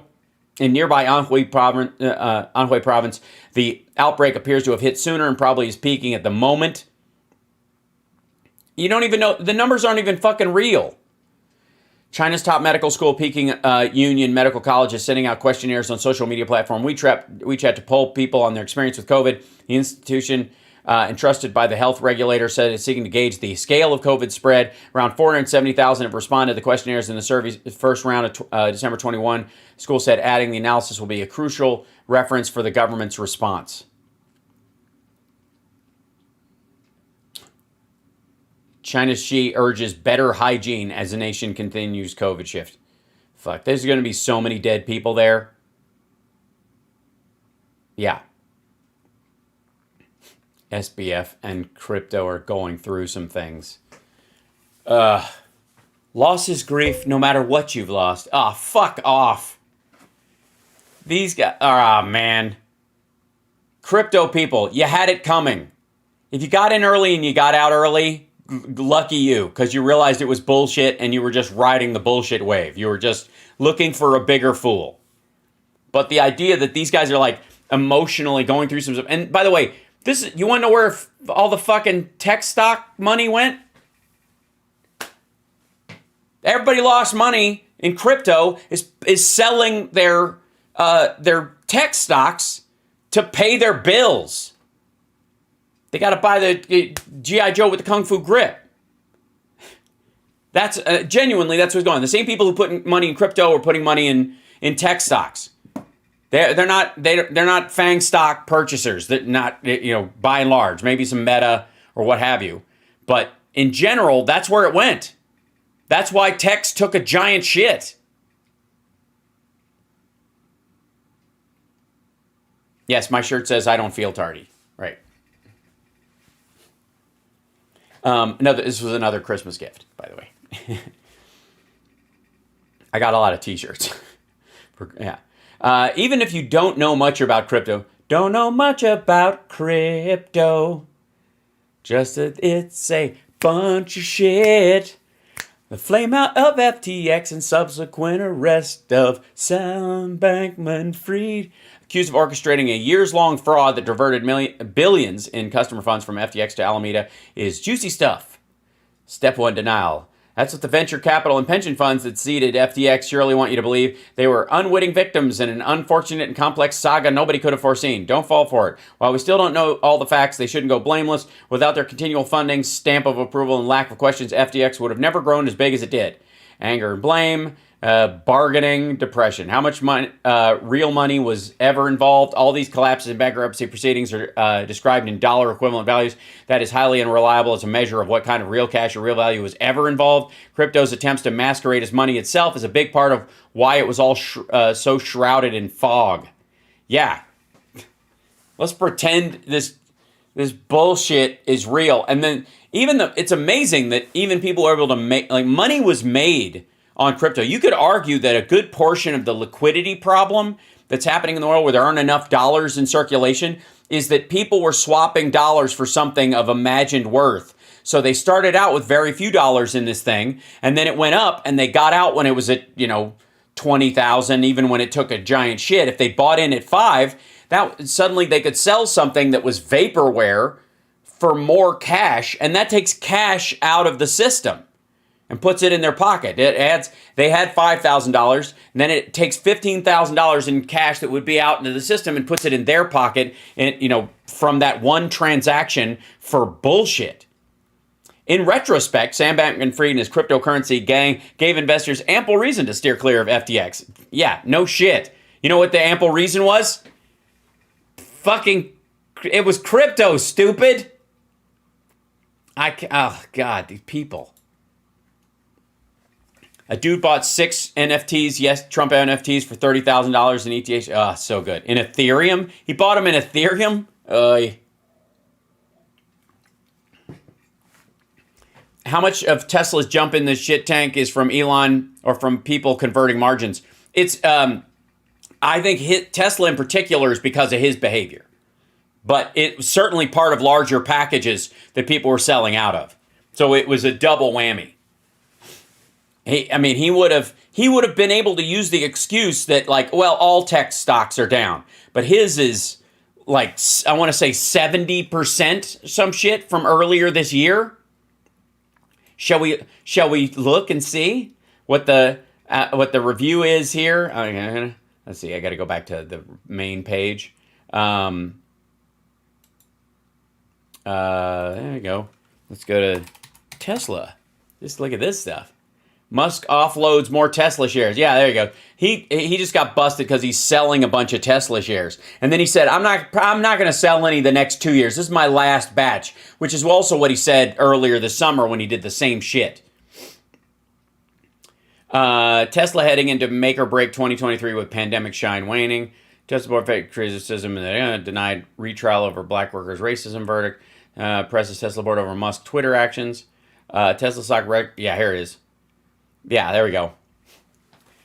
This is even older. This is Tesla shares suffer worst year ever, and 2023 looks bad too. Drop of about 60% this year erases $626 billion of value. It is unclear what is to be excited about in the new year. Yeah, this is one of the ones that you can stop at. And again, all these charging stations, government money, baby. Government money. Dude is living off the government tit. A year ago, Tesla Incorporated seemed unbeatable. With its shares near a record high, amid soaring optimism for the global electric vehicle market, now investors are struggling to see a bottom. The stock was never for the faint of heart, given its volatility and the mercurial style of its chief executive, Elon Musk. Mercurial style.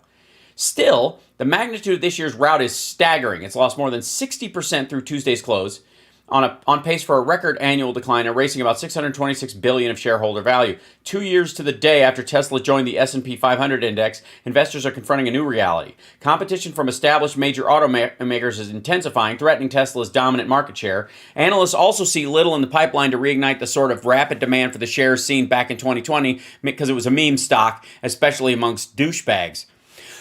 Meanwhile, the stock is some 40% below the level in which it joined the benchmark. This whole narrative about Tesla being a leader in everything they do is waning, said Jeffrey Osborne, an analyst at Cohen & Company, who has the equivalent of a hold rating on the stock. Tesla shares tend to work best when you can create a feverish narrative about something coming. It is unclear what is to be excited about in the new year. There it is. Boop.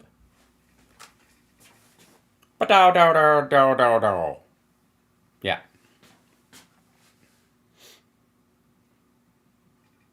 And then he confirmed he was going to quit as Twitter CEO, and it bumped back up a little bit and then went down again. Yeah, 137.80, the weakest since November 2020.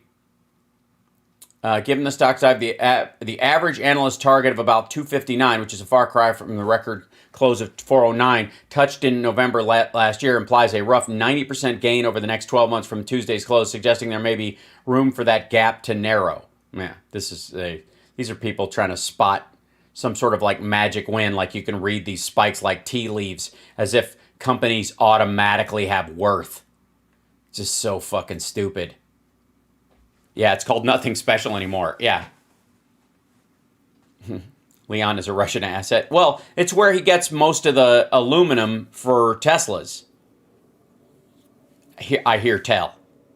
Which is why he's sucking up to Russia so much, because he needs it. Tesla's up last month. Yeah, one of the top 5 market capitalized stocks on the NY Stock Exchange now is tanking. Yeah, it went up momentarily when he said he was going to quit. Oh, thanks for reminding me, Saucy. You're watching Housebark's Mornings Megawordlwide, and we're at the end of the show. It's 11 o'clock. It's a perfect time for that. I'm going to be back on this afternoon at 3 o'clock for our regular live stream, Housebark's Megawordlwide. Like, subscribe, give a thumbs up, support the show. And on Mondays, Wednesdays, and Fridays, we go through sort of the trends and the news stories and break these things down. Yeah, let's try to get that 50K by New Year's. I hope springs eternal. I mean, look, you're out there. You're watching the show. I see the numbers. I see that we got a lot more viewers than we have subscribers. It's lovely. And like even the number of people who are regularly in the chat is amazing. For a little putty show, putt along show like mine, it's a beautiful thing. I can't tell you how much it warms my heart to see you guys. And after I'm going through empty nest because my whole family flew back to Kentucky and elsewhere today, I've got empty nest syndrome like you would not believe. And so I needed you guys. I needed you guys to be here this morning. I'm not even ashamed to say it. I'm very happy you're here. So I will see you this afternoon. Take care of yourself and take care of somebody else. And happy second day of Christmas. I hope your true love gives you something. You know what I'm saying? And hey-o. And I will see you guys, later today. Much love. Take care of yourself and take care of somebody else. And bye. Okay. I almost did I was this close to doing a Midwestern goodbye, like where I just keep going, and I've got to go because I've got another show later this afternoon, and I have more reading to do and all kinds of stuff. And anyways.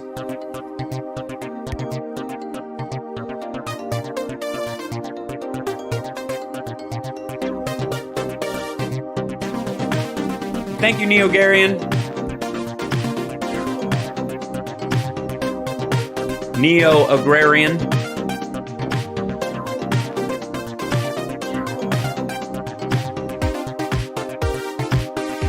Thank you, Tom Baker.